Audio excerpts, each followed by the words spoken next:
When I got married, I never mentioned that I'd inherited 3 apartments from my grandmother. Thankfully, I stayed quiet, because just a week later, my mother-in-law showed up with a notary. You know that feeling when your world is finally perfect, just married, honeymoon glow still fresh, and then your mother-in-law shows up at your door with a notary in tow, demanding a prenuptial agreement? Well, that happened to me. And thank God I'd kept my biggest secret hidden.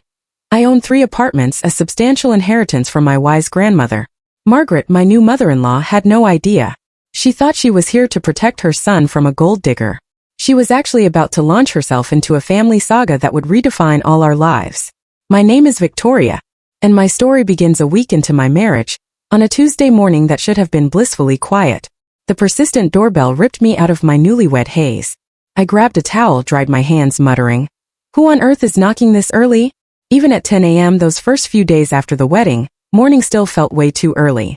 Nathan and I had been staying up late talking, watching movies, just enjoying being married. Before I could even unlock the door, my mother-in-law, Margaret Thompson, was already standing there, fully armed. Perfectly styled hair, a sharp pantsuit, and a serious look that meant business. Next to her stood a short man, looking down at the floor, shifting uncomfortably from foot to foot, clutching a leather briefcase. From his appearance, it was obvious he was either a notary or some kind of lawyer, neatly combed hair, formal jacket, folder under his arm. "Victoria." "Hello, dear," Margaret announced, her tone leaving no room for discussion. "We need to talk. This is Samuel Wilson, a notary and family friend." I decided it's time to sort out a few things. My heart sank. What could she possibly want to sort out a week after the wedding? Anxiety twisted in my stomach. I still hadn't told anyone about the inheritance. 3 apartments in different parts of the city, all from my grandmother. It wasn't because I was greedy. I just hated when people started digging into your finances. And more than anything, I didn't want my relationship with Nathan to be influenced by my real estate. I wanted him to love me for me, not for the square footage. "Good morning, Margaret," I said as cheerfully as I could, letting them into the apartment Nathan and I now shared. "Come in, Samuel. Nice to meet you." I tried to stay calm, though my nerves were already on edge. A quick thought flashed through my mind. Was she here to make me sign something? A promissory note? A prenup? It had only been 7 days since the wedding. As soon as they stepped inside, Margaret acted like she owned the place, glancing around to check if everything was in order. Then she gave a sharp wave like, "Come on, Victoria. Seat the guest." Remembering my manners, I invited them to the living room and offered them a seat. I darted to the kitchen to make tea and bring out some cookies. Even though I wasn't exactly thrilled to be serving them, basic hospitality still mattered. "Victoria, where's Nathan?" Margaret asked as she settled on the couch. "I asked him to be home. Nathan had to step out. He'll be back soon." I lied a little.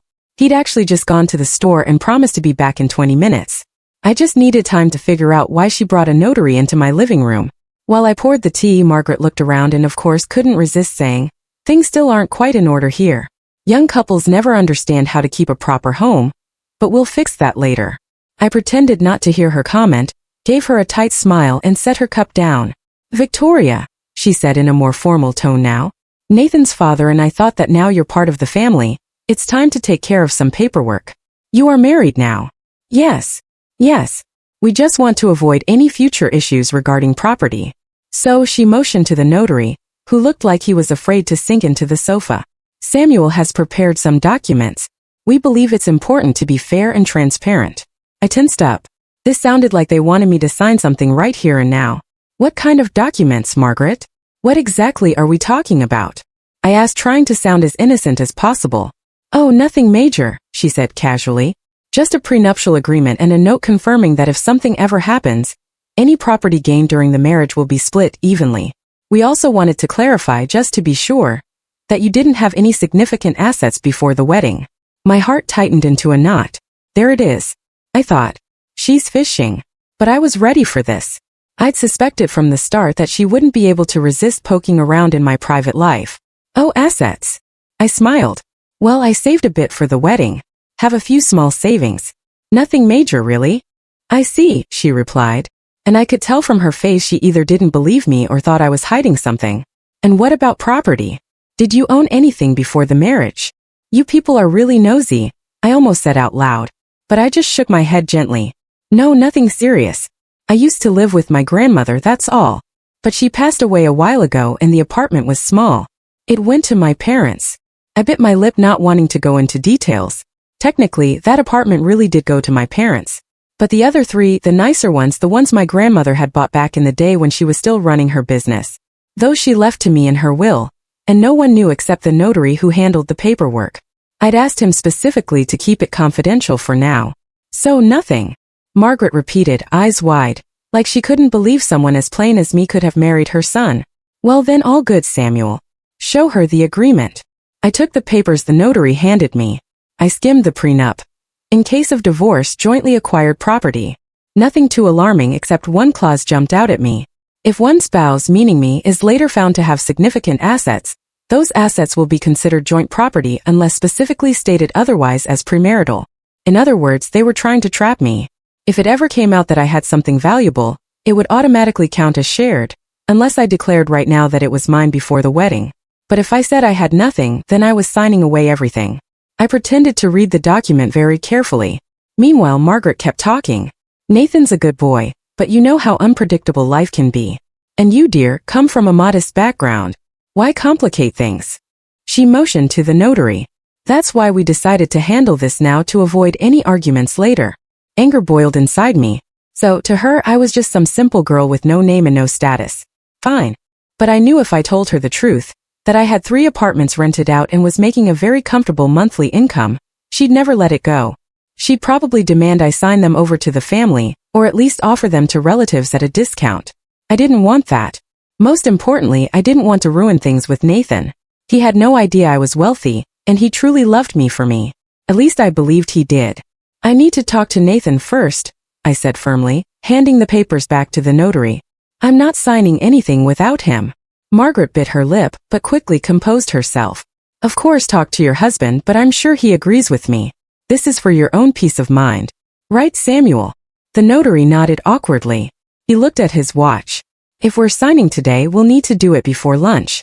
I have other meetings after that, he said. Just then, the door creaked open and Nathan stepped into the hallway with a grocery bag.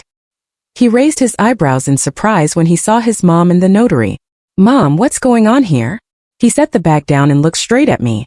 Victoria, what's happening? I just raised my hand slightly as if to say, don't ask me. I'm just as shocked. That's when Margaret launched into a full explanation for her son, saying she was only trying to look out for his future. She thought it made sense to sign a prenuptial agreement and sort out all the financial matters right away. Nathan listened, his face tense. When she finally finished, he spoke quietly but firmly. Mom, I asked you not to get involved in our relationship. Victoria is my wife and we'll handle things ourselves. Margaret frowned. Sweetheart, I'm just trying to help. I get that. But you didn't tell me you were coming over and bringing a notary. That's too much. Too much. Margaret gasped. Nathan, how can you not see? These days, you have to be careful. What if Victoria has hidden debts or worse, some unknown fortune that suddenly comes to light? It's better to sort it all out now. He glanced over at me as if trying to read my face for clues about this so-called hidden fortune. I did my best to stay calm, even though my heart was pounding. If Victoria has something, I honestly don't care, Nathan finally said. I love her, not her money. And Mom, seriously enough? Margaret pouted, clearly offended, but accepted her defeat. Fine, do what you want, Samuel. Sorry to waste your time. She stood and headed for the door. The notary got up, shrugged awkwardly, and followed her out. I felt such relief when the door finally clicked shut behind them. Nathan came over and hugged me. I'm sorry she acted like that. It's okay. I get it. She's just worried. She wants you to have stability and security, I said, trying to be diplomatic. But deep down, I had already made a firm decision. I wouldn't tell anyone about the 3 apartments. Not yet. Keeping quiet was definitely the right move, I thought. And that's how our married life began, with a not-so-subtle warning shot from my mother-in-law. It was just the beginning of a long and messy family saga. Margaret wasn't planning to back off anytime soon. She was determined to control everything.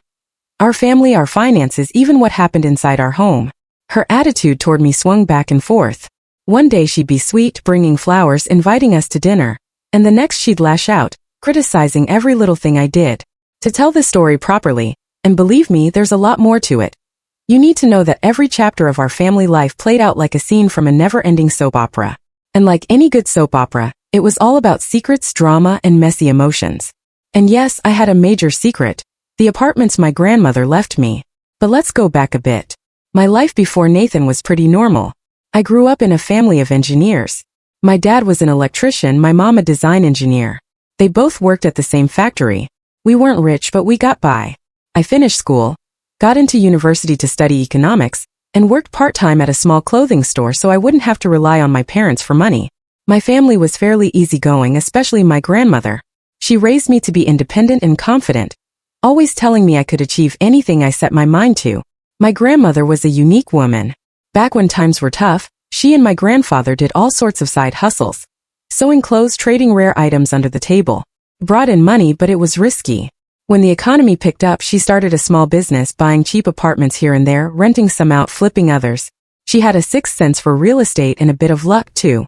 Toward the end of her life, she decided to make a will, but she kept it secret from everyone. My parents didn't approve of her past gray area business tactics, so their relationship was always strained. But she loved me and trusted me. A week before she passed, already knowing her time was short, she asked me to meet with her notary. There I signed the documents, making me the sole heir to 3 apartments. The will stated I could only take ownership after her death. After she passed, I followed all the legal procedures and officially inherited the properties. But I didn't tell anyone. There was no need. My parents thought the apartments had been sold or left to someone else. I think my grandmother wanted to avoid drama and infighting. And honestly, I think she was right.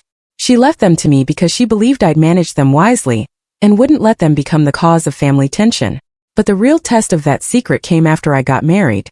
My grandmother had warned me, sharp as ever, that nothing threatens an inheritance more than greedy in-laws. I used to laugh, thinking she was exaggerating. Greedy? Come on. People aren't like that. They'll understand. It's mine. But now looking at Margaret, I was starting to realize my grandmother was absolutely right. I met Nathan in my second year of university. He was a physics grad student, smart, passionate, and despite being a theoretical physicist, athletic and charming. We became close, started dating. He was incredibly gentle, caring, always joking that I was his muse. I saw how he treated his mother with deep respect. His dad was in the military, often away, so Margaret had raised Nathan on her own, helping him prepare for school and university. He saw her as a saint, so I understood Margaret was a central figure in his life. What I underestimated was just how much she would try to control it. Nathan and I dated for a long time before we decided to get married. Even during the wedding planning, Margaret was overly involved, insisting on how my hair should look, which flowers to pick, where to order the cake. I pushed back, stuck to my vision. The wedding turned out beautiful, but her presence loomed over everything. Still, I didn't argue. I figured what mattered most was love and mutual respect with Nathan. After the wedding, we moved into the apartment his parents had given us. It had actually been bought by his father years ago and was still in his name. It was a nice 2-bedroom place, recently renovated, very comfortable, but I never felt like it was truly ours. His parents still had keys. Margaret would walk in unannounced, claiming she just came by to drop off pies or water the plants. I tried to stay polite, but deep down I wanted a space that was truly ours, somewhere we made the rules. Still, I held back from suggesting an alternative. After all, I had options, those 3 apartments. But imagine me saying, "Hey Nathan, let's move into one of my places. I never showed them to you, but I've got a few apartments." That would raise 1,000 questions. And I wasn't sure how Nathan would react. What if he thought I'd been hiding something? What if he got upset? Not to mention Margaret, who'd surely go into overdrive the moment she sensed I had a way out of her reach. So I waited. Then came that visit with the notary just 1 week after the wedding. My secret almost slipped out, but I managed to keep it hidden thanks to staying quiet. Nathan took it in stride. He even said he didn't need a prenup. We love each other. I'm not planning on getting divorced, so why worry about splitting assets? He even joked, if Mom's so worried, maybe she should sign a prenup with Dad. We laughed it off and decided to live our lives, ignoring Margaret's odd behavior. But she didn't stop. She started showing up more often, nitpicking everything. Why are there dirty dishes in the sink? Where were you walking around till midnight? I tried to stay polite, but sometimes I couldn't hold back. Nathan felt the tension and did his best to smooth things over. But one day, something happened that really stood out. Nathan was at work. I was home studying for a training program. I'd recently landed a job at a consulting firm, but it required extra certification. Margaret showed up unannounced, glanced around, and sat down in the kitchen, staring at me. "Victoria, you do realize you won't be able to live on just Nathan's salary, right?" "Why not?" I looked up from my laptop. I work too. The pay is not amazing yet, but it'll grow with time. She shook her head. But you're still studying, aren't you? Just some extra training, and who knows when you'll actually start making good money. Meanwhile, you have to run a household. Think about the future, about children and everything else. Well, I figured we'd manage, I said, trying to stay calm. It's just the two of us for now. The money we have is enough. And if anything comes up, my parents are happy to help. Your parents? She raised an eyebrow, clearly caught off guard. Well, maybe, but they're not exactly well off, are they? I stayed quiet. My parents weren't exactly rich, especially compared to Nathan's father, who had a military rank, a solid pension, and some decent savings. But I didn't want to agree with Margaret out loud. That would only give her more reason to look down on me. Margaret, I said, the name slipping out naturally. She always insisted I call her that. After all, I'm your second mom. We'll figure things out when the time comes. Okay. Please don't worry so much. Oh, everything seems so simple to your generation. She sighed, pulling her cup of tea closer. But you have to plan ahead. You can't just let life run its course. Take this apartment, for example. She motioned around. Sure, it's in my husband's name, but sooner or later, it'll belong to Nathan. And in case of a divorce, why are you jumping straight to divorce? I snapped, unable to hold it in. We just got married. I'm not implying anything. Life is unpredictable. Anything can happen.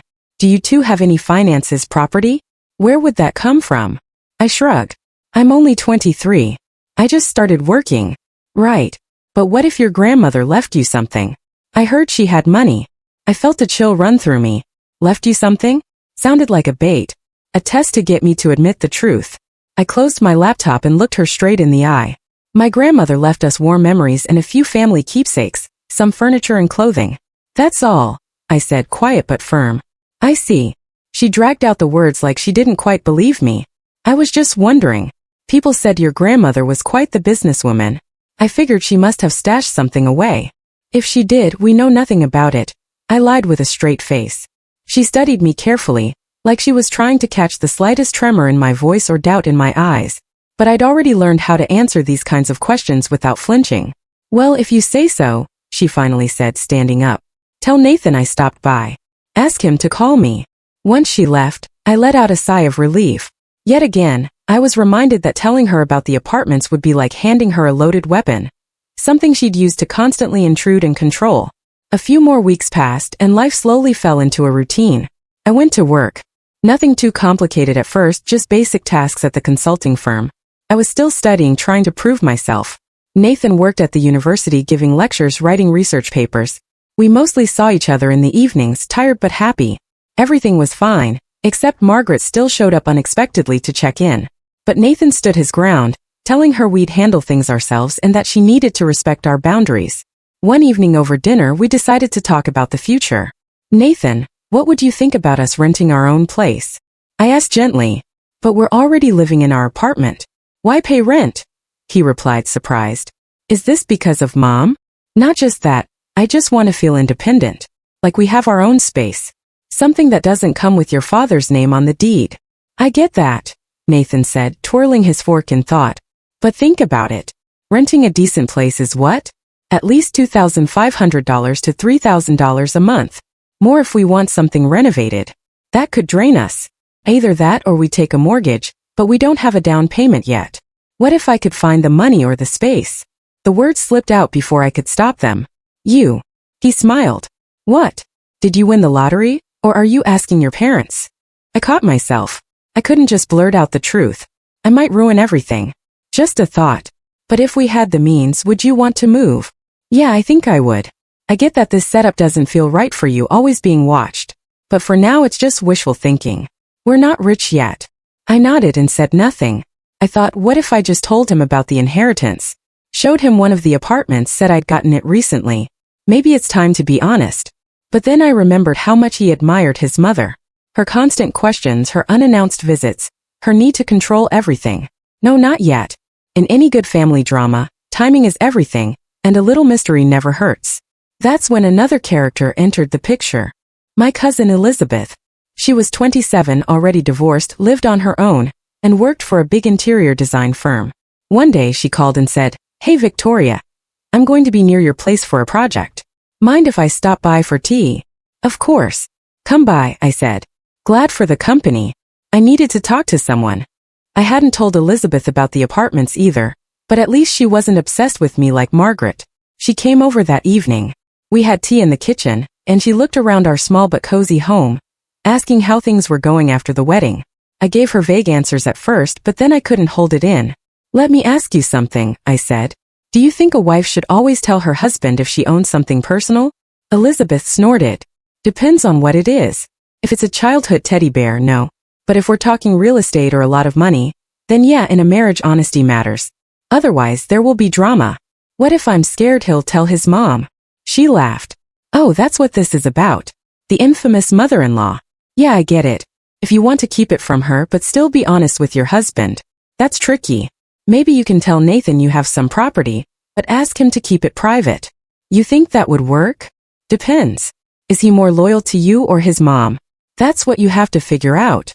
So, do you actually have something? Just a small thing, I dodged. A mortgage on a garage, I added randomly so I wouldn't look too suspicious. Elizabeth shook her head but didn't push. After she left, I kept thinking about what she'd said. Telling Nathan would mean asking him to keep something from his mother, something serious. And knowing Margaret, that would put him in an impossible position. Wife wants secrecy. Mom demands the truth. He'd be stuck in the middle. No, better to wait. All this tension around the inheritance was starting to affect our relationship. Nathan was distant, quiet, coming home with a cloud over his head. One evening I couldn't take it anymore. Nathan, what's going on with you? It feels like you're hiding something from me. There is something, he said, and my blood ran cold. For a second I thought he already knew about the apartments. It's Mom. She keeps pressuring me to convince you to sign a prenup. She calls every day saying it's for the best, but I'm tired of explaining to her that we don't need it. Why won't she let it go? I said, relieved it wasn't about the secret. Just tell her we're not planning on getting divorced. I try, but she thinks since you don't come from money, you have nothing to lose. And if we split up, you'll try to take everything. That's insane. I snapped. I don't want anything. I know, but she thinks it's about protecting me and our family. Maybe I should just sign it, I offered, remembering the clause about declaring assets now. No, Nathan said, shaking his head. I don't want that. It doesn't sit right with me. But what if it would at least calm her down? It won't. She'll just find something else to obsess over. We hugged. I could feel how torn he was. He loved me, but he didn't want to fight with his mom. And I was caught in my own storm. Should I hide the inheritance or not? Maybe I should just sign the prenup and write down that I have no property. That might get Margaret off my back. But part of me resisted. What if the truth came out later? Would they accuse me of lying? I honestly didn't know what to do. A couple of months had passed since the wedding. Margaret, clearly tired of pushing us directly, decided to change tactics. She started stirring the pot within the family, dragging Nathan's father and a handful of relatives into the mix. Suddenly, there were all these family dinners with aunts and cousins, all dropping subtle hints about how young couples should focus on the greater good, not just their personal desires. At one of these dinners, I felt like I was under a spotlight, every glance slicing right through me. Nathan's Aunt Irene sat across the table, asking strange questions. Victoria, you studied economics, right? Our whole family's full of engineers. And then there's you, a humanities person. Yes, I majored in economics. I nodded, knowing full well it wasn't technically humanities, but I didn't feel like correcting her. So you're good with money? That degree won't go to waste. There was something mocking in her tone. I hope not. Have you ever thought about using your knowledge to boost the family's income? Like, say, investing in real estate? I almost choked on my salad when she said real estate. Has Margaret already been whispering her suspicions to Auntie? I thought, trying to stay calm. I answered, well, I don't exactly have that kind of capital lying around to jump into real estate, and we just got married, so we're a bit tight on cash. Aunt Irene replied slightly. But maybe your grandmother left something behind. I heard she was quite resourceful. Maybe, Margaret chimed in. But Victoria claimed she didn't inherit anything. I pretended not to notice the bite in her voice and smiled as politely as I could. Oh, if only. I'd invest in the stock market or maybe buy a little apartment to rent out. But for now, that's just a dream. Nathan sat beside me, growing more and more tense by the minute. It was obvious he hated how his family was cornering me like this. Finally, he'd had enough. Can we please change the subject? These constant comments about money and grandma's will are getting old. Victoria's my wife. If she doesn't have anything, stop pestering her. And if she does, I'm sure I'd already know. Enough. The room fell into awkward silence. Margaret looked offended. The rest of the relatives started whispering. I felt like the odd one out again. But deep down I was proud. Nathan had stood up for me. Still, one small victory wasn't enough to win the war. Margaret wasn't done. This time she launched a whole scheme. One of the apartments I'd inherited from my grandmother was in a high-end part of town. The other two were more modest, but that special one grandma had snagged it at a bargain, then paid for a full luxury renovation. I'd been renting it out carefully, always through legal agreements, picking reliable tenants. Then one day the tenant told me she was moving out. Her circumstances had changed and she couldn't afford the high rent anymore. I needed to find someone new. Quietly, I reached out to the realtor my grandmother used to work with. He got to work looking for a good match. And then, pure coincidence or a setup, I still don't know, Margaret and my father-in-law suddenly started talking about finding a bigger place. They said they had some savings and were exploring options to upgrade. I kept my mouth shut, pretending I had nothing to contribute. Then Nathan said, "Hey Mom, there are some great new places near Madison Avenue. I saw some listings might be worth checking out." Madison Avenue? That's an expensive area. Margaret gasped. "Yeah, but it's a good investment. If you're thinking of upgrading." I froze. "That's exactly where my luxury apartment is. Please don't let them come across my rental listing," I thought, praying my name wouldn't appear anywhere public. But I was too naive. I hadn't considered that the realtor might unknowingly send info to someone who knew me. And that's exactly what happened.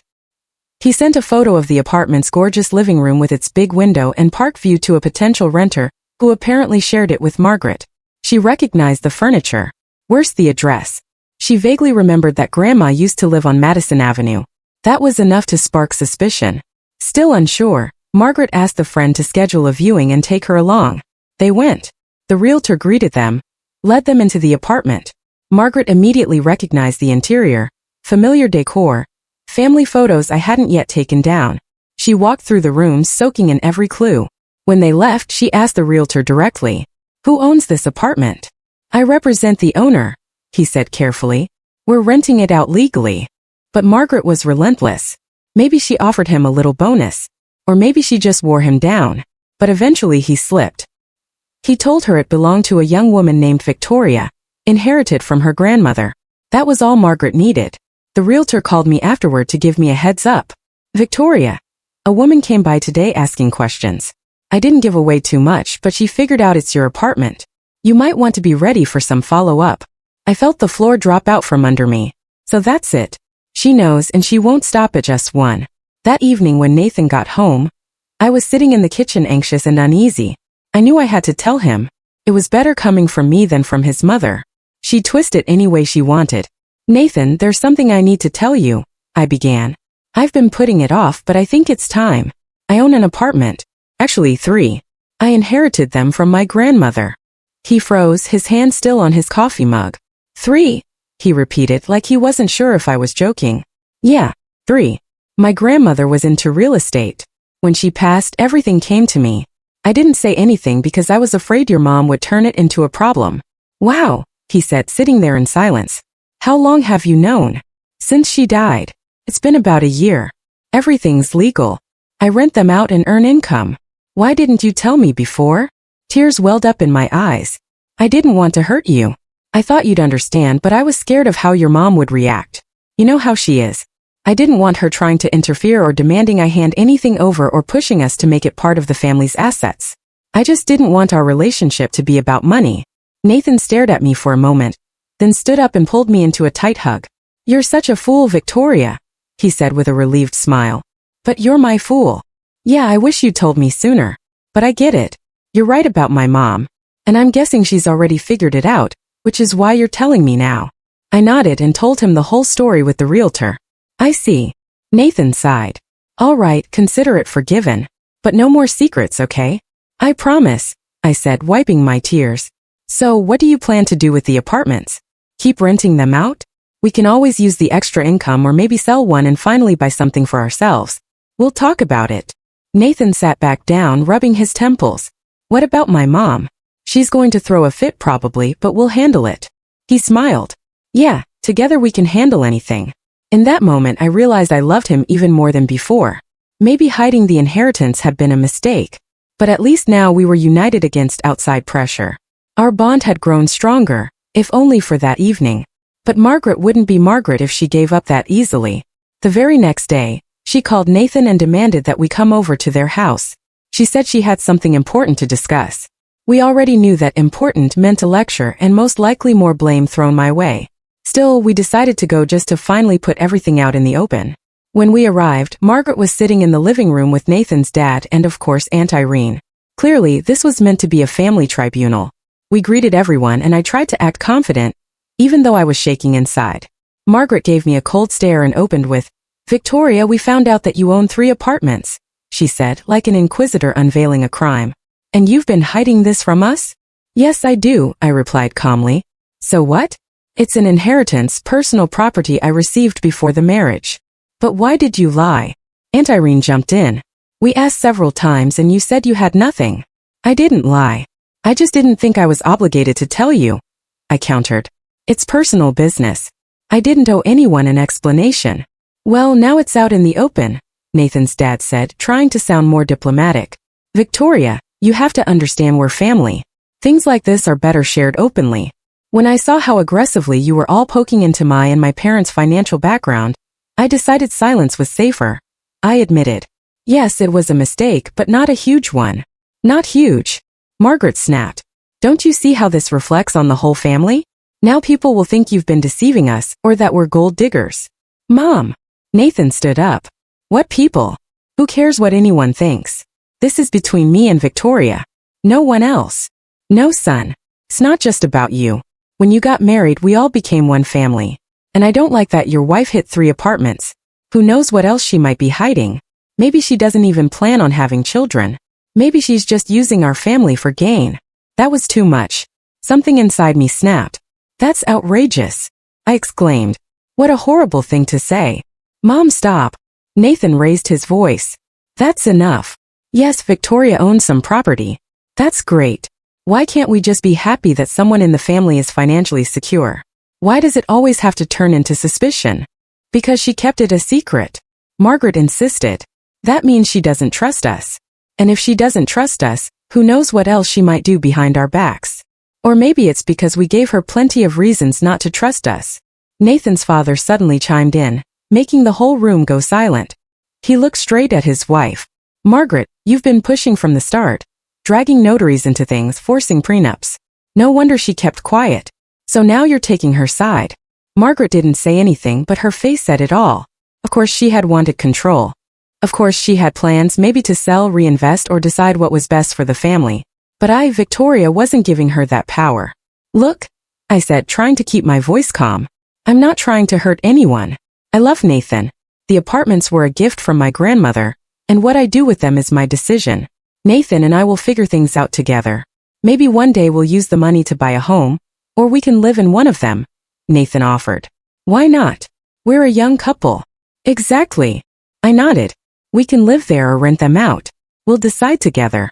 I'm ready to handle everything properly, but the apartments are mine. I'm not giving them up." "I'm sorry, but that's final. But if you use your inheritance to buy a new home, that home becomes marital property," Margaret interjected, showing off her legal knowledge. "Which means Nathan has a right to it." "So what?" I shrugged. "He's my husband. Of course I'd share with him. But what I care about most right now is that no one interferes or tells us what to do." Aunt Irene shook her head. "Young people these days are all about independence, and that's exactly what we admire." Nathan's dad nodded. A heavy silence followed. Then Margaret exhaled slowly like she was finally surrendering. "Fine, I won't argue anymore, but understand this. In our family we've always talked things through. I just don't want your secret properties to come between you two later on." "We'll deal with it," Nathan replied. "Thanks for your concern." And just like that, the conversation ended. We left shortly after. I caught Margaret watching me with a look of lingering disapproval, but it was clear I wouldn't be bending to her rules, and she would just have to live with that. She wasn't going to stop trying to control us, but I was done playing her game. Life moved on. My career at the consulting firm started to pick up. I got assigned more interesting projects and my salary was decent. Nathan earned a steady income at the university and took on private tutoring gigs now and then. We were doing well financially. And now that the secret was out, We finally had the freedom to move into one of my apartments and live on our own. No more sharing space with his parents. We chose the most practical one. Not the fancy one in the elite district, but the moderately sized, comfortable one that wouldn't draw comments like, "Oh, look at them living like royalty." We did a bit of light remodeling, spent a couple of months bouncing between his parents and mine, and finally moved in. For me, it felt like a true celebration. Finally, I could be the actual lady of the house. No more dreading the sound of a key in the door that wasn't mine. Nathan was thrilled too, though I could tell deep down he still wondered. Why didn't you just tell me? I tried to explain. Because of his mom. He understood, but a part of him still held on to that little sting of hurt. Margaret, on the other hand, was clearly not happy. She called a few times asking, "So when can I come see your new place? I'm curious, you know." I kept dodging her. "Oh, the renovation isn't finished. We're too busy. Nathan's working late." But eventually Nathan said we should just invite her over and be done with it. He believed hiding would only make things worse. We needed to aim for at least a polite peace. So the day came. Margaret arrived, looked around, and as expected, opened with criticism. "Well, this place is spacious, Victoria. But isn't it a bit flashy? That furniture looks expensive." It was already here. My grandmother lived here before. She had good taste, I replied, sticking to the truth. "And I bet the utility bills are sky high. Are you sure you can manage?" "We're managing just fine, Mom." Nathan stepped in. "We both work. And have you thought, Victoria, if you have children someday, will this layout work? Maybe it needs to be redesigned." Redesigned? That was news to me. I saw Nathan roll his eyes. He hated it when his mother micromanaged. I kept my tone even. "The layout is fine. If we want to, we can turn the other room into a nursery. It's too soon to worry about that." "I see. So you're not planning for children yet." I realized this was her next pressure tactic. For Margaret, kids meant more control, telling us how to raise them, what to do. But Nathan and I had already decided we weren't in a rush. "We'll decide when the time is right," Nathan said firmly. "Let's just have some tea." Margaret pursed her lips but held back. "All right, tea it is. I actually came with good intentions. Thought I'd bring you some things for the house. A tablecloth, maybe some curtains. But I figured you've already bought everything." Nathan smiled. "Thanks, Mom. We've got it covered." Apparently, she picked up on the subtle message that her offer of gifts and with them her quiet presence in our home had been gently declined.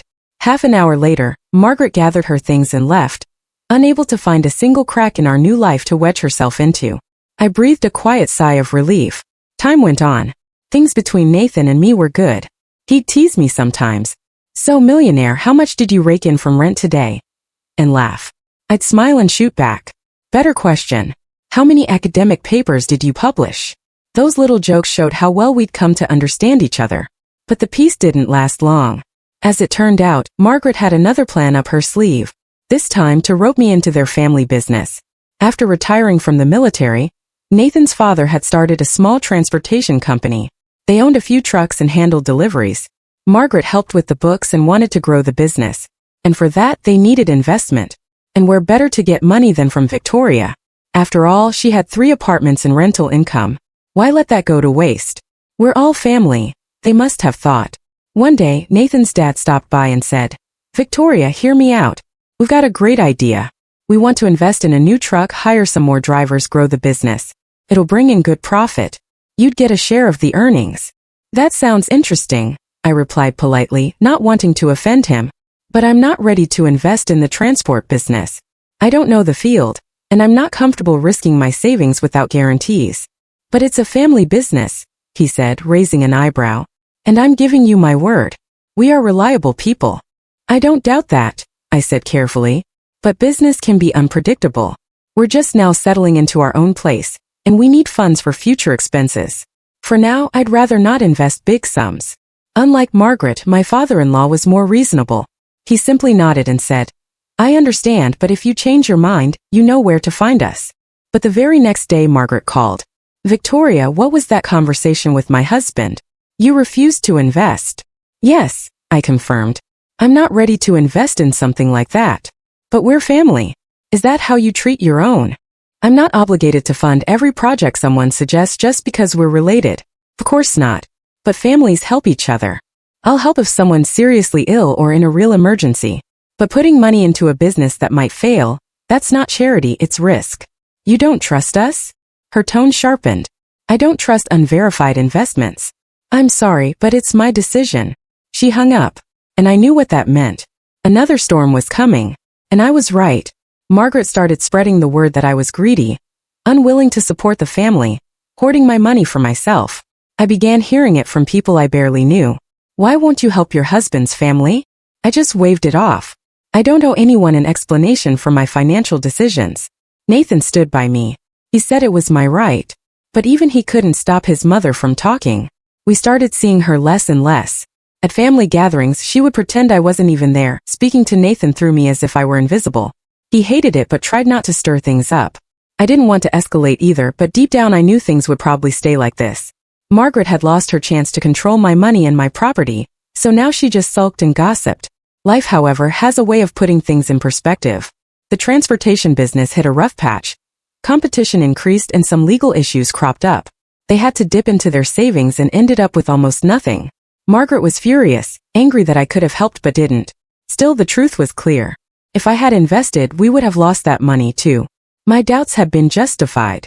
Meanwhile, Nathan and I were building our life. We fixed up our apartment, started talking about the future. A year later, we decided we were ready for a child.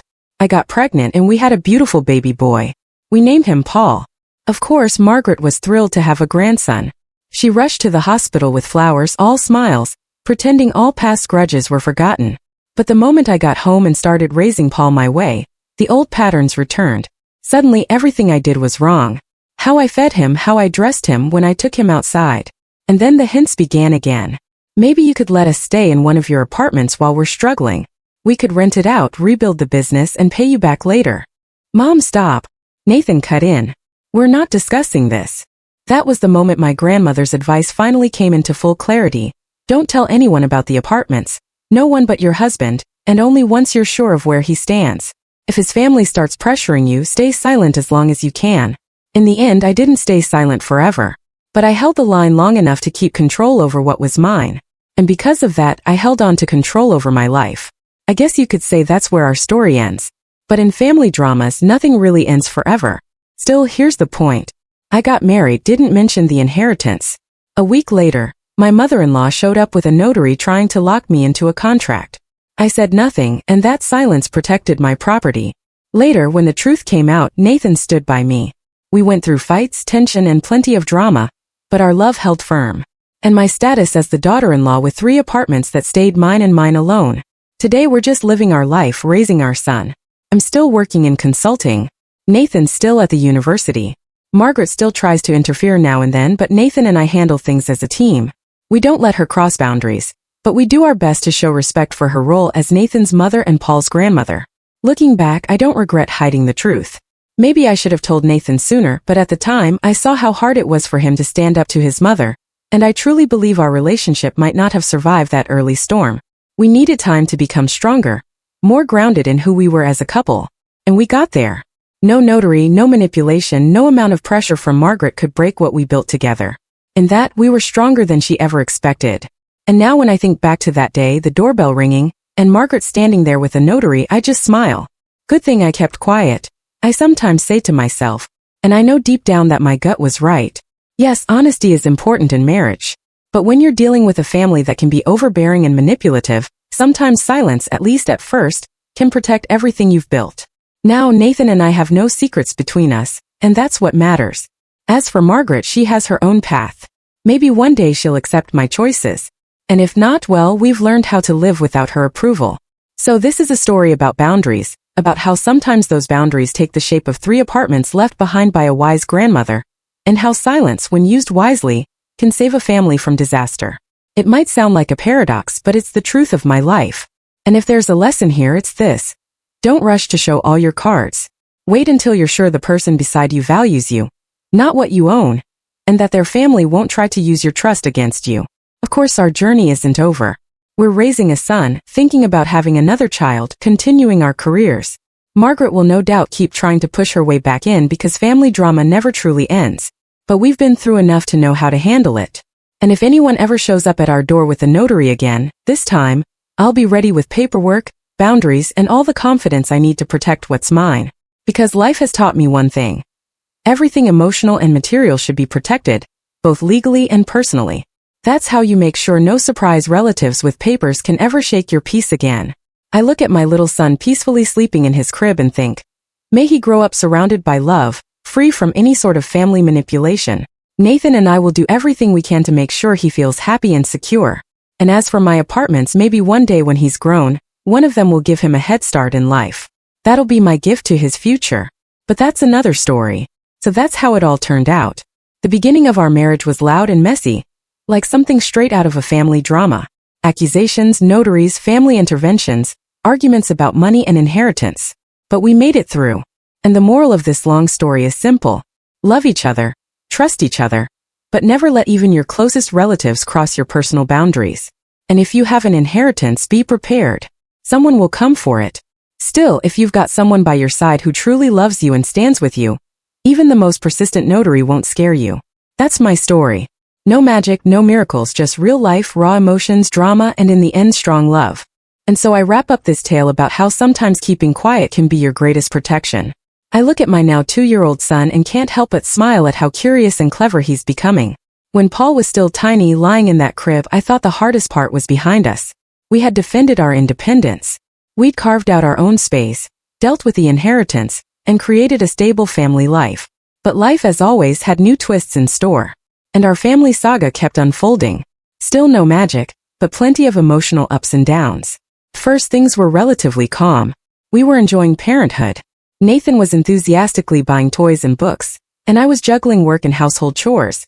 My parents, who lived in another part of the city, helped with Paul when I asked. They were respectful and didn't intrude on our life. Only Margaret continued to drop by unannounced. Spotting a pile of laundry or scattered toys, she'd launch into a new round of judgment. Victoria, really? A child could trip over these cars. And when's the last time you mopped the floor? She'd scowl, scanning the living room cluttered with Paul's things.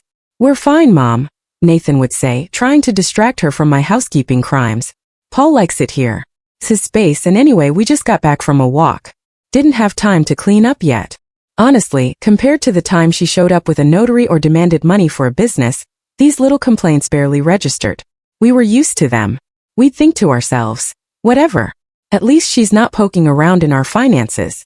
But it soon became clear her ideas about money, business, and inheritance hadn't disappeared. She just hit pause. And now she was gearing up for the next round, this time with a new angle. Nathan and I had been toying with the idea of selling one of my remaining apartments and buying a house closer to nature. It would be great for Paul to have space to play outdoors, not just around the apartment block. And I had to admit, I dreamed of a big yard with flowers and a patio for family dinners. Nathan liked the idea but hesitated. Moving to the suburbs would mean sacrificing convenience, longer commutes, more driving for school runs. We're not talking about some remote village, I argued. There are suburbs with good infrastructure, schools, shops, buses, and peace and fresh air. In the end, we decided to hold off. Instead, we focused on upgrading our current place to make it more comfortable for Paul. We turned one room into a proper kids' room. Bright wallpaper, toys, bookshelves. Everything felt like it was falling into place. Then Margaret showed up again. This time, she didn't come alone. With her was a woman I'd never seen before, maybe in her 40s. Victoria, this is Gabrielle Peterson, a longtime family friend. Margaret introduced her guest, not bothering to explain what exactly made her a family friend. She's a realtor, works in real estate. We thought you might need her help. I frowned slightly as I took their coats. Why would I need a realtor all of a sudden? Well, you do own 3 apartments, Margaret said with an overly sweet voice that dripped with fake concern. Maybe Gabriel can help you manage those assets. Then she raised her voice slightly, as if making some grand announcement. Maybe you two could discuss selling one of them and investing in something promising. I tensed. This was sounding all too familiar, like their old pitch about the transport business. Thanks, but I'll handle my properties myself, I said. Still polite but feeling the irritation rise. I already work with someone I trust. Gabriel's excellent, Margaret insisted. And who knows, maybe you'll even want to expand by a 4th property. Now it was obvious. She'd brought Gabrielle to nudge me towards some scheme. Maybe another attempt to rope me into one of her investment ideas. Margaret, let's do this. I'm always open to new people, but if I ever decide to buy or sell, I'll let you know. For now, we're not planning any deals, I said as calmly and politely as I could. Gabriel gave a pleasant smile. Of course, no pressure. If you ever need anything, Margaret has my number. They left about 10 minutes later. Margaret looked so bitter. You'd think I had just ruined $1 million deal. I just smirked to myself. Back at it again. I hadn't even had time to relax when Nathan came home and saw the look on my face. Let me guess. Your mom with a realtor this time? Trying to get me to do some deal. I'm sure she's still hoping I'll invest in their business. Unbelievable. Nathan rubbed his face wearily. I'll talk to her. She needs to stop bringing strangers into our home. Deal. He did talk to her, but Margaret's stubbornness was unshakable. She complained to her husband, to Aunt Irene, to every relative in earshot that I was closed off, unwilling to listen. I just shrugged. Let them talk as long as they stay out of my business. Then unexpectedly my sister Elizabeth stepped into the picture. She'd been living her own life and didn't usually get involved, but she'd heard about the latest stunts from Margaret and gave me a call. Victoria, have you thought more about buying a house? I'm working on an architectural project right now. If you want to build something from scratch, maybe we can do it together. I like the idea, I said. But I'm afraid it'll set Margaret off again. She'll think I'm choosing to invest in a house instead of their business. Oh, forget what she thinks, Elizabeth. It's your money, your inheritance, your life. The more I thought about it, the more I realized she was right. And slowly the idea started taking root. Maybe it was time to stop worrying about what Margaret might say, and start building the life we actually wanted. A house with a big living room, a fireplace, and a garden for Paul. But before we could make any decisions, a new wave of drama hit, this time. Not about money but parenting. Paul was growing into a lively, energetic little boy.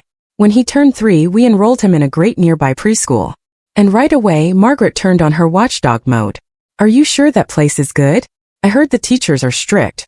They don't even take the kids outside that much. Wouldn't it be better if he went to the preschool near us so I could pick him up? I calmly explained. Nathan looked into it, and the reviews are excellent. It's close to our place. Driving him across the city doesn't make sense. Why not? I could drive him. Nathan quickly shut that down. Mom, Victoria and I already made the decision. It's done. Thankfully, she didn't push that time, but soon she found a new angle. She started insisting Paul needed special developmental classes, maybe a tutor to start reading early. I tried to stay polite, saying we'd decide ourselves when Paul was ready to start learning letters. No need to force academic pressure on a 3-year-old, but Nathan was already stacking letter blocks at his age, she exclaimed. Yes, I thought to myself, so Paul stacks blocks too. What's the problem? But she kept going. If only I could take charge of Paul's development. I've always had a knack for teaching. I smiled and said, I don't think you'd have the patience to turn him into a genius. This kind of chatter continued all summer while Paul adjusted to preschool. Every visit, Margaret found something new to criticize, something we were doing wrong, something Paul was missing out on. Thankfully, Nathan stayed calm and shut down most of her remarks, and I'd learned to let her complaints roll right off me. Then suddenly my health took a hit.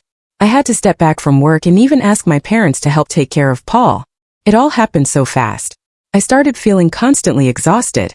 My lower back and stomach hurt. Doctors found some gynecological issues and I had to undergo surgery.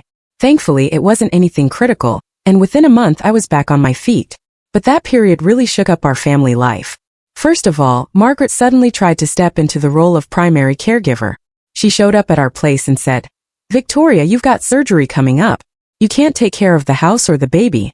I'll move in and take control of everything. As soon as I heard move in, I froze. No way. I was grateful for the offer, but I knew perfectly well that given the chance, Margaret would start rearranging furniture and running the household her way. Nathan tensed up too. Mom, that's way too much. Victoria's parents already said they'd help out, and I'm going to take some time off. I'll be home while she recovers. If we need extra support, we'll call. Margaret got offended. Right. I see. I'm not welcome anymore. Don't come crying to me when you need a pair of helping hands. I was worried Nathan might cave, but he didn't. He stood firm that his mother wouldn't be living with us. Besides, I was an adult, not helpless, and the surgery wasn't so serious that I'd be out of commission for months. In the end, I recovered in peace, spending a couple of weeks at my parents' place, so I didn't have to worry about cooking or cleaning. Paul stayed with Nathan or came to visit me. My dad would bring him over. My mom handled all the chores and I just rested. Want me to get you more vitamins? She asked. One evening as I sat quietly in an armchair reading. I've got everything the doctor prescribed. I smiled. I just need time and rest. Margaret clearly wasn't happy. Her heroic help wasn't needed. From a distance, she started complaining to Nathan over the phone. Oh, so your wife's mother is more important now? And I'm no one, I guess. Nathan kept trying to reason with her. Mom, come on. It's just more comfortable for Victoria over there. She doesn't have to adapt to someone else's place. It's her childhood home. Let's not turn this into a fight. Margaret begrudgingly dropped it, but clearly didn't let it go. Soon enough, she found a new way to express her discontent. By the time I came back home fully recovered, Margaret's family council had apparently made a new decision. Her husband, Aunt Irene, and some random relatives decided our son Paul needed to spend more time with extended family to be properly raised. Apparently, I was lacking in traditional values. They started talking about it openly. Let's take Paul to our country house on the weekends. He should get used to being around his extended family. Sure, the repairs aren't finished yet, but it's basically a summer home. He could bond with his uncles and aunts there. I stayed polite but firm. Thank you. But Paul's still too little to be away from us for long. He's not used to your house and everything's new to him there. Besides, we enjoy spending weekends with him ourselves. Of course, Margaret didn't like that answer. This is just selfish parenting. It's good for kids to have a change of environment, and you don't mind him visiting your parents. Why block him from seeing his paternal grandmother? I had to remind her that there's a big difference between a couple of hours at grandma's and a full weekend away in an unfamiliar place. I wasn't even sure the house was safe. Last I'd heard, the roof needed work, and there were issues with the electricity. And with her husband still trying to fix his failing business, I doubted they had the means to make the place kid-friendly. But Margaret wouldn't budge. You're insulting our whole family. You don't think we're capable of taking care of a child? We want Paul to grow up trusting all his relatives. Nathan saw that I was about to lose my temper and stepped in.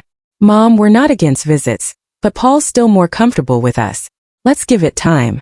When he's older, maybe 5 or so, we can talk about weekends away. That ended the conversation for the time being. But I knew it wasn't over.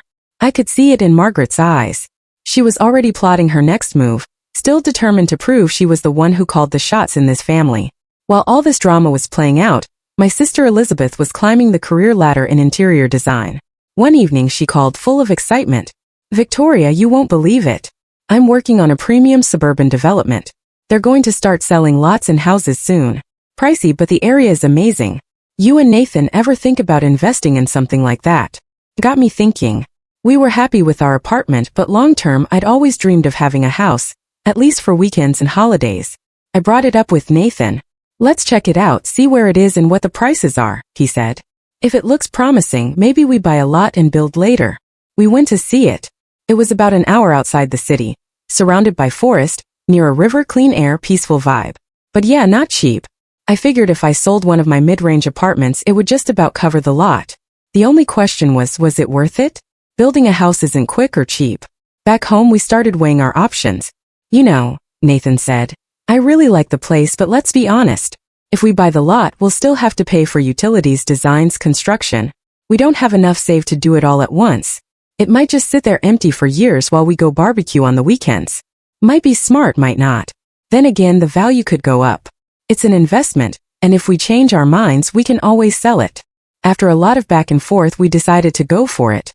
I knew that once I put an apartment up for sale, Margaret would catch wind and try again to redirect my money into their business. I wasn't wrong. I discussed everything with my longtime realtor, the same one who had worked with my grandmother. The apartment was in demand and we found buyers quickly. But during the paperwork process, Margaret somehow found out the apartment was up for sale. She showed up fuming. Victoria, what is this? I hear you're selling your apartment and didn't even consult us. Why would I? It's my property, I replied coolly. But we're family. And I have an idea. Invest the money in our trucking business. We've started rebuilding, bought a couple of used trucks, but we need one more brand new. The profits will be yours. I sighed inwardly. So predictable. Sorry, Margaret, but Nathan and I already decided to buy a lot in a new housing development. That's more important for our family than another truck. Out of moves, she tried playing the guilt card with Nathan. Son, are you even thinking straight? That area doesn't even have a preschool or clinic. Maybe talk some sense into your wife. Mom, this is our decision, Nathan said, trying to stay calm. We've thought it through. One day we'll build a house. It's a long-term project for us.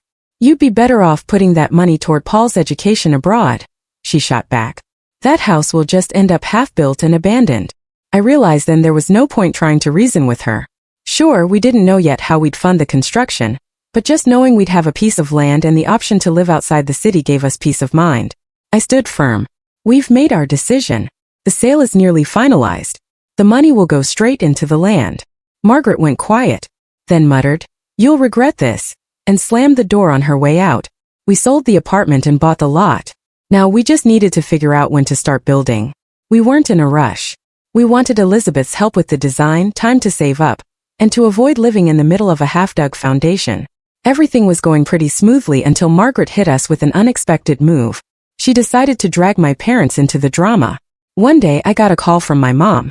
"Victoria, Margaret just called. She asked us to talk some sense into you. Said you're about to make a huge mistake with your inheritance." "And what did you say?" I asked, already clenching my fists. "I told her you're smart and can make your own decisions." But she wasn't happy. She said that if the money's going toward land, then clearly you don't care about helping their family. I almost laughed. What? Nathan and Paul don't count as part of her family if we're talking about building a future home?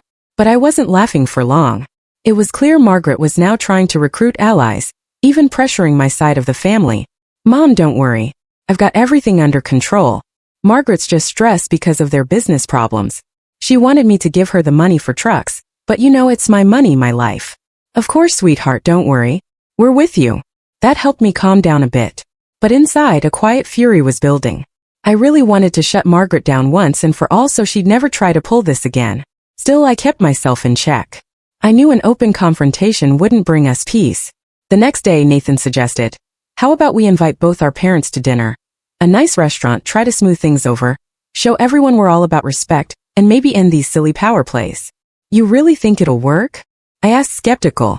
"I don't know, but maybe it'll take the edge off." We booked a table at a quiet restaurant and invited both couples. My parents arrived first and took their seats. Then came Margaret and my father-in-law. She walked in like a queen ready to declare war. To his credit, her husband smiled and greeted everyone kindly. The conversation started with the usual. Health, the weather, Paul's progress at preschool. Then it shifted to work, who was doing what these days. I hoped we could tiptoe around the money and real estate stuff. But of course, Margaret raised her glass of wine, squinted, and said, "Well, then let's drink to the day when everyone in this family finally learns to trust each other and stops hiding profitable deals and future plans." Nathan and I exchanged looks. My parents stayed politely silent, clearly not wanting to get dragged into drama. I turned to Margaret and said as calmly as I could, "Margaret, I hope you're not implying that anyone here is hiding things on purpose. We've already cleared everything up." "Well, you never ask for advice," she said, shaking her head. "Do we need to consult people on every decision?" Nathan stepped in. "You and Dad run your business however you like. You don't check with us first." His father nodded. "Nathan's right. We make our own choices, and so should you too, Margaret. Let's admit they're grown-ups now." Margaret sighed heavily, took a sip of wine, and then turned to my mom. "Catherine, what do you think? Is it normal for a family to make big decisions without consulting anyone?" My mom smiled. "I think people ask for advice when they trust someone and want to hear their opinion. But demanding that someone consult you, that's too much. The kids will figure it out on their own." It was obvious Margaret didn't like that answer, especially because it supported my side. But she held it together and said, "Fine, let's not ruin the evening. Hopefully we'll learn to work as a team someday." I breathed a silent sigh of relief, thinking maybe the storm was calming. We carried on with dinner, laughed about funny stories from the past, and talked about Paul. Things seemed more relaxed. But as we were saying goodbye, Margaret came up to me and whispered, "You think I'm just going to back off? No, my family is my family, and you don't get to ignore our problems. We'll talk again." A chill ran down my spine, but before I could respond, she was already heading to the coat check. Nathan shot me a questioning look like, "What did she say?" I just shrugged. Same old song. We headed home. I was seething inside but didn't want to show it in front of Nathan and escalate things. He noticed I was tense and said, "I can tell my mom did something again. I'm sorry. She just can't accept that you're independent, but these are our choices. We have every right." "I know." I try not to react anymore, but honestly I'm exhausted. Feels like she'll never stop. That night I couldn't sleep. My mind was racing. This wasn't over. Margaret still had one tool left. Using Paul as leverage and trying to control how we planned his future. I had a strong feeling another round of manipulation was coming, and I was right. A few months later, after we finalized the land purchase and I started scouting architects besides Elizabeth, who had offered to help with plans, I got a call from Paul's preschool director. Hi Victoria. I wanted to touch base. Your son's grandmother stopped by recently. She asked us to give Paul extra attention. I just wanted to clarify how we should respond to that. I froze. Which grandmother? I believe it was Margaret. She said she wants to attend his classes, monitor his development, and bring in educational materials. I nearly laughed at how ridiculous it sounded, but inside I was fuming. Now she was interfering at school. I see. Let's be clear. We don't mind if Paul's grandmother attends open events or celebrations, if that's allowed, but we don't want any special treatment for him. He should be treated just like the other kids. The director agreed and apologized for the inconvenience. I immediately called Nathan.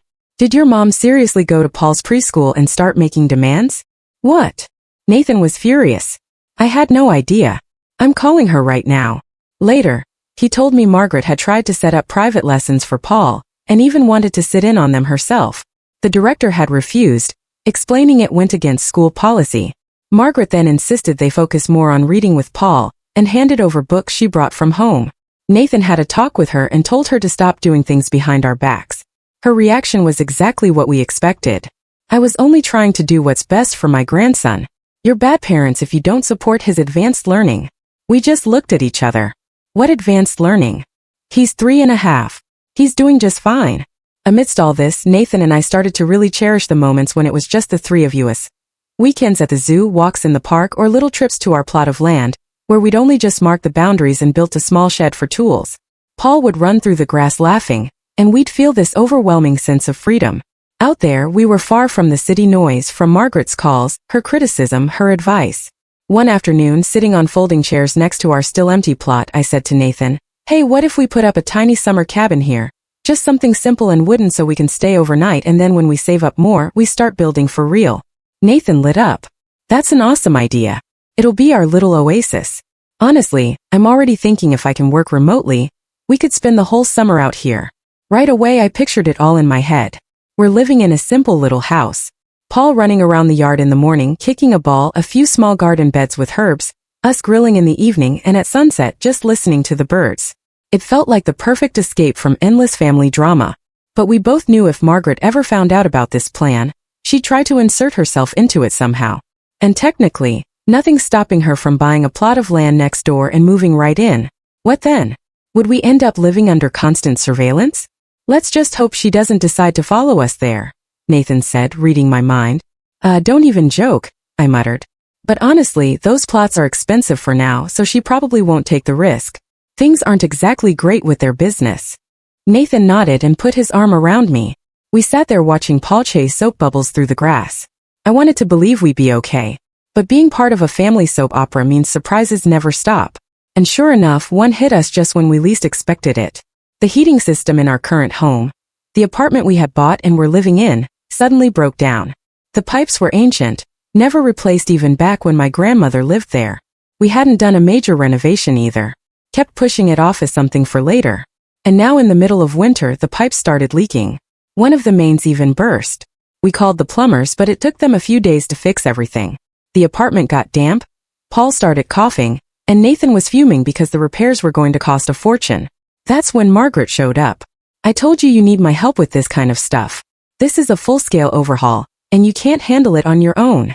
I mentally smirked. Of course, she'd love to manage the renovation too. We did have money set aside.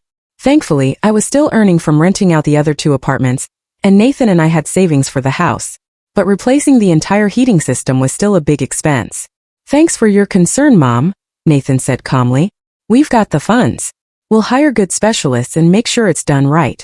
Why don't you just come live with us while it's all going on?" Margaret asked hopefully. The thought of moving in with Margaret and my father-in-law for an indefinite period made me shudder. I could already hear her now. "I get to supervise everything. Honestly, I'd rather stay at my parents' place. At least there, I wouldn't get guilt-tripped every hour." "Thanks for the offer," I said politely. "But we've already planned to stay at my parents' while this is sorted." "Of course, always the wife's family," Margaret grumbled. Nathan, raising his voice slightly, said, "Mom, enough. Catherine's apartment is spacious. You and Dad are already crammed in your 2-bedroom. You've got your own stuff to worry about. Why make it harder for everyone?" That ended the conversation, and we avoided a full-blown argument this time. While the repairs were underway, I stayed at my parents' with Paul. Nathan bounced back and forth, checking in on the workers, sometimes crashing at our damp apartment. It was exhausting, but it also made me think even more seriously about building the new house. We need to speed up the country house project, I told Elizabeth. We need a backup home. When Elizabeth heard about our mess, she said, I'll sketch a great concept for you. If you can find a decent construction crew, you could break ground by fall. And the money, I muttered, already thinking of how much the apartment repairs had eaten up. I get it, she said. It's a lot, but start with the foundation. Later you can work on the frame. Building takes years sometimes, but at least you'll be moving forward. I lit up, told her we'd think it over. Nathan agreed but warned me. Just remember, if we start building, it'll either mean taking out a loan or using up all our savings. Otherwise, it'll drag on forever. I still have rental income from one apartment, and I've got some tucked away. We might be able to pull it off without a loan, but we'll have to tighten our belts. We talked it through and decided to start small and see how it goes. The apartment renovation wrapped up in a couple of months. We moved back in. Then came another bombshell. Nathan's dad announced that their transport business had officially collapsed. His partners walked out. Debts piled up. They'd had to sell off assets. Suddenly, Margaret and her husband had no money left to live on. His pension was a pittance. Her job was unreliable and only part-time at that. One day, Nathan came home from meeting with them, sat down heavily and said, Victoria, it's bad. Mom's pushing Dad to sell their apartment and downsize, but even that won't cover their debts. That's really sad, I said quietly, genuinely feeling sorry though. Honestly, Margaret had pushed her husband into risky decisions without any safety net. She's hinting that we should help out, Nathan continued. Like, give them money to cover at least part of it, but I don't want to ask you. It's your family inheritance. I sighed deeply. Sure, I felt bad for them, but after everything Margaret had done to me, if I handed over a big sum now, I'd only feel used. Nathan, I'm willing to consider an interest-free loan, or something if they sign a contract and agree to repay it. But just giving them the money, I'm sorry. No, I get it. I don't want to just hand it over either, but they're still my parents. I can't just say figure it out on your own. I understand, I said, but I doubt your mom would agree to any formal agreement. She thinks just because I'm in the family, I owe her. We spent a long time discussing options. Nathan could take out a loan himself, but then everything, our lives, our home plans would be at risk. So we decided he'd talk to his dad, see if he was at least reasonable. The talk happened and his dad agreed if we were going to help. He was ready to put their country house up as collateral. But when Margaret found out, she exploded. You're putting our DACA up as collateral. To her. That greedy, selfish woman who's just looking out for herself. Nathan tried to calm her. Mom, it's the only realistic way to make sure the loan gets paid back. Victoria's not refusing to help. She just wants a guarantee. That's normal. Guarantees. We're a family. How many times do I have to say it? Families help each other without strings. Of course, nothing good came out of that. Margaret threw a fit. Said she'd rather die than take money from me with conditions. But Nathan's dad, being more level-headed, understood the situation. Eventually, they must have decided to manage on their own. Nathan and I breathed a sigh of relief. We felt bad, sure, but we also couldn't keep being the family's ATM. And then came the twist we never saw coming. Nathan's dad called in the middle of the night. Margaret had been rushed to the hospital. Severe hypertension, dangerously high blood pressure. We rushed there the next morning. She was admitted immediately, and the doctor said she needed urgent treatment for cardiovascular issues. When we arrived, she looked pale, tears in her eyes. Nathan was visibly worried and I was scared too. For all our issues, I never wished her harm. How are you, Mom? Nathan asked gently, sitting by her side. Not good, son, she whispered. The doctors say I need surgery on my arteries. It's expensive. I don't know where we'll get the money. I really did feel sorry for her. But I also knew this was the classic family drama moment. The enemy is now vulnerable, and it's up to you to decide whether to help. I looked at Nathan. He gave me a silent look. What do we do? We'll figure something out, he said softly. Don't worry. What do the doctors say? They want to do a bypass surgery. It'll cost nearly $30,000 plus rehab. She started crying again. We just don't have it. Your father isn't earning anything. $30,000 was no small sum, but not impossible. If I really wanted, I could dip into my savings. And now came the moment of truth. Was I ready to help the woman who just weeks ago had called me greedy, meddled in our lives, and criticized everything I did? Could I rise above all that for the sake of her health and her life? I looked at Nathan. Nathan will help, right? Of course, he said quickly, clearly relieved. I wasn't saying no. Mom, don't cry. We'll cover the surgery on whatever terms Victoria decides. My heart ached. But I knew this time I wasn't going to ask for any repayment. That would just feel cruel. She was sick. I wasn't going to make her sign anything. There are no terms, I said quietly. We'll help. Health isn't something you turn into debt. Margaret looked at me through tears. Victoria, I don't know what to say. I've been so awful to you, and now you want to help. Yes, I do, I said. Because you're Nathan's mom. You're Paul's grandmother. No matter how many arguments we've had, your life still matters to me. She broke down in tears and it felt like everything was in them. Pain, resentment, and regret. Nathan held her hand. I stood nearby, swallowing the lump in my throat. The doctors asked us to step out, saying she needed rest, and we promised we'd sort out the payment as soon as possible. On the way out of the hospital, Nathan said, I'm sorry this keeps happening, like we're dipping into your inheritance again. It's not inheritance, it's my savings. But that doesn't matter. I'll transfer the money. Let her get the treatment she needs.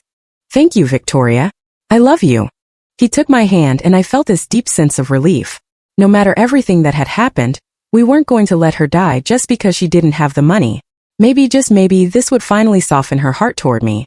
We paid for the surgery and a week later it was successfully done. Margaret was moved to a regular room. The doctor said she'd need rehabilitation at a health resort next. She looked better even though still weak. When Nathan, Paul, and I came to visit her, she smiled. Hi, my darlings. Sorry, Paul. Grandma couldn't see you sooner. I'll get better soon, and then you'll come visit me. Okay.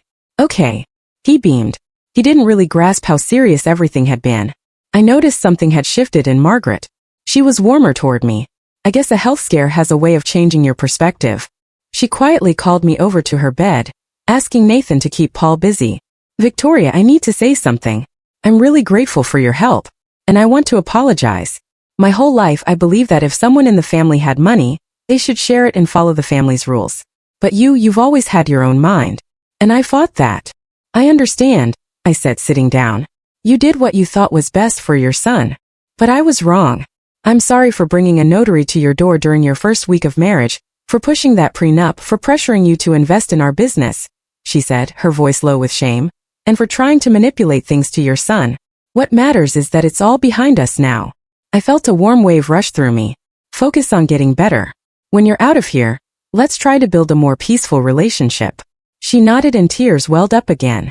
You're a good person, Victoria, and I only realize it now. I was scared of you. I don't even know why. I thought you were after Nathan for his money, that you'd leave him and take half the apartment. But it was never like that. No, it wasn't. I just wanted us to live our own life, not by someone else's rules. We talked for a little while longer, and for the first time I felt like we were equals. Maybe she really had come to understand how wrong she'd been.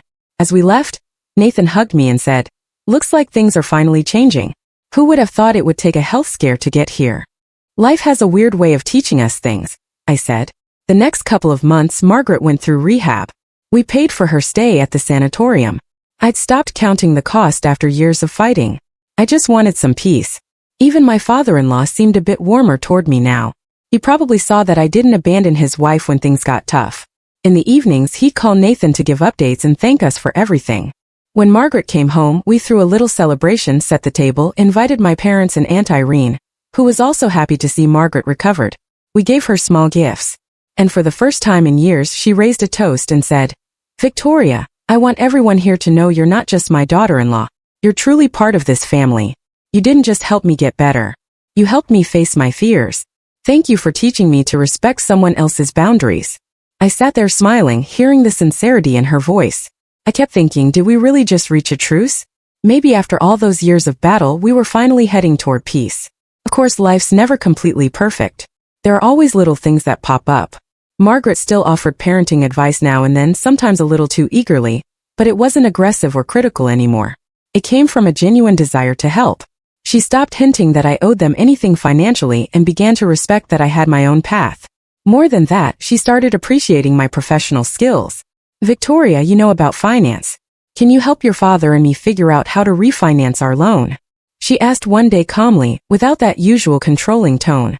I gave her a few suggestions and called a couple of economist friends. They were thankful, and things began to settle down. Meanwhile, my sister Elizabeth had finished designing the plans for our future house. We started looking for a construction crew. Margaret now asked with genuine curiosity, "What are you two planning? What kind of facade will it have? Are you putting in a fireplace? I can already picture you sipping tea by it in the winter." She spoke with real enthusiasm. "If you need help choosing materials, I know a good designer. We worked together during one of our old renovation projects. And I realized I'd actually welcome her suggestions as long as they came kindly, and not with the intention of taking control. Maybe relationships could change if people just showed a bit more humanity." Nathan visited the land almost every week, keeping track of everything. On weekends, Paul and I would join him. We'd set up a small wooden cabin with a few beds, a table and chairs, enough to stay for a couple of nights. Paul loved it. For him, it already felt like a real countryside home. Still temporary, but definitely ours. One day, as I was chopping firewood near the cabin needed to heat the little stove, Nathan walked up to me and said, "You know, I don't say this enough, but I'm so proud of who you are. You stand your ground. You don't let anyone push you around, but you're still kind even to people who've hurt you. Thank you." I smiled, brushing my hair back from my face. "And you've done a lot too. You could have sided with your mom, pressured me into giving up my savings for the family business, but you always stood with me. Because I love you," Nathan said simply. We hugged under the wide blue sky, feeling like all of it, carving out our independence, defending our boundaries. Even clashing with relatives was worth it for moments like this. In the end, we found our way to understanding, even if it wasn't instant. And now I often think back to that day when I was younger and far more naive, standing at the threshold of my new married life, hearing the doorbell ring and finding my mother-in-law on the doorstep with a notary. It's been 4 years since then, but it feels like a lifetime. I still tell myself, thank God I kept quiet back then, because if I had told her about the 3 apartments from the start, she would have done everything in her power to take control of my inheritance and my freedom. Who knows, maybe Nathan and I would have clashed even harder and wouldn't have survived that kind of pressure so early in our marriage. On the other hand, I've come to realize sooner or later the truth comes out. What really matters is having the person you love stand by your side when it does. All of my mother-in-law's attempts to reform me were doomed from the start. In the end, it was her health scare that opened her eyes. She saw who was really there for her, who was willing to help. And maybe that's what finally changed her attitude toward me. Some might say the whole thing sounds like a fairy tale ending. But the truth is, life is messier than any novel. There are still new chapters ahead. Finishing the house, raising Paul, maybe even having a second child. Margaret, though she's calmed down a lot, is still not an easy person. Every now and then, she'll have a flare of jealousy or try to control something. But now I know how to handle it. I calmly say, "This is our family. We're happy to hear your advice, but the decision is ours." The most surprising part is that after her surgery, she started talking to me like a friend. Maybe she finally realized life is too short to waste on fights and power games. One day she even told me, "You know, Victoria, when I was young, I had a terrible relationship with my own mother-in-law. She always criticized me for not earning enough, for being bad at housekeeping, and I guess I absorbed that pattern. I thought it was normal to tell the younger generation what to do. It happens a lot," I sighed. "People tend to repeat what they grew up with, even when it hurt them." We were sitting in the kitchen having tea.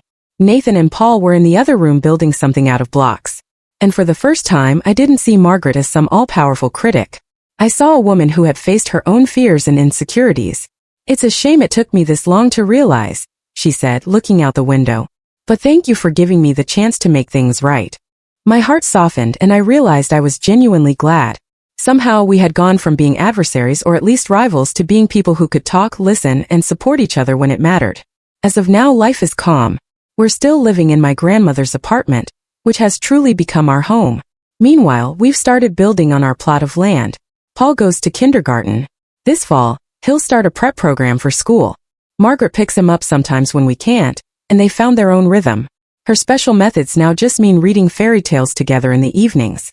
No more notaries showing up at our door. No one's trying to tell me how to spend my money. And on my end, I help my in-laws when I can, like the time we chipped in together to send them on a health retreat. I do it now not out of guilt or fear, but simply because I want to.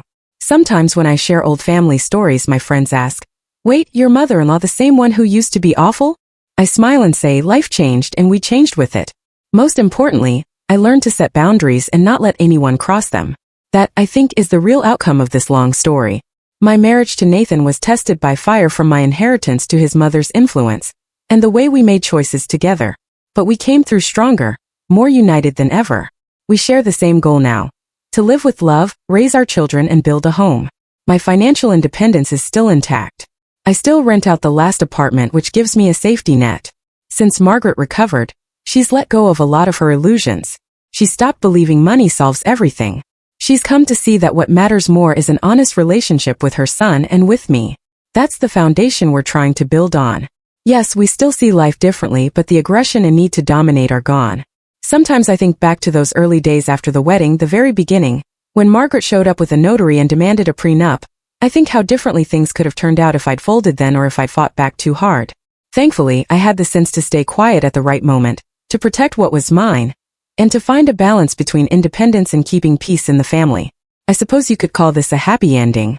No fairy dust, just a good real-life kind of ending, the kind that feels earned. Looking ahead, we're planning to lay the foundation for our house next year. If we manage the budget wisely, maybe in a couple of years we'll have the walls and roof up. Or it might take longer, and that's okay. The main thing is we're doing it together with no pressure from anyone. Sometimes I catch myself smiling, imagining us in our future home, sitting by the fireplace. Margaret's there too, peacefully chatting with me about garden flowers. Maybe she'll bake pies and tell Nathan how sweet Paul was as a kid, while Paul rides his bike through the yard. No more notaries, no more ultimatums, just a family. Of course, life doesn't guarantee smooth sailing. New challenges will come. But I've learned the most important lessons. Protect your boundaries. Learn to say no and still stay kind. And if someone asks me, what's your biggest secret? I probably say know when to keep quiet about your money, and know when to give it freely, especially if it can save someone. That's the tricky art of family, where everyone deserves their own space, but no one forgets what it means to show up for each other. So yes, our story has been a journey. It started with that fateful knock at the door in the first week of our marriage. And now we have reconciled relatives, a son, and plans for the future. A lot could have gone wrong, but it didn't. And I can say with full confidence, when I got married, I didn't mention the 3 apartments I inherited from my grandmother. And thank God I kept quiet, because just a week later, my mother-in-law showed up with a notary. That chapter is over now. Ahead of us lies a bright, wide-open future. One where we're no longer opponents but a family. What do you think? Have you ever had to keep a big secret from your in-laws to protect your peace or your independence? How did you navigate those tricky family dynamics? Tell me your story in the comments below. I'm always fascinated to hear how others have handled similar situations.